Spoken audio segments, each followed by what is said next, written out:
जय जगन्नाथ भगवान की जय। लंका विजय हनुमान आश्रम बहुत जूनो है।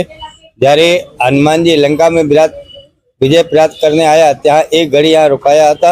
आ माटे लंका विजय हनुमान आश्रम पर है। यहाँ साकेतवासी परम पूज्य श्री रामचंद्रदास बापू ने द्वारा ये आश्रम स्थापना करेलो है। ये तपोभूमि और सेवा भूमि आ जगह है। आ जगन्नाथ भगवान बिराजे थे। दर वर्षे आषाढ़ी बीज में यहाँ रथ यात्रा निकले थे। हनुमान जी ने दर शनिवारे सरस में सरस कोई न कोई कार्यक्रम हो साथे एक मोटी गौशाला है जहाँ 101 गायों है। जहाँ नित्य गाय की सेवा थाय। आ बटुक भोजन भी थाय छे। आ साधु संतों की भी सेवा थाय। 12 से संतो आवे छे। इन्हें रोकवा माटे भोजन की साथ में दक्षिणा व्यवस्था करवामां आवी छे।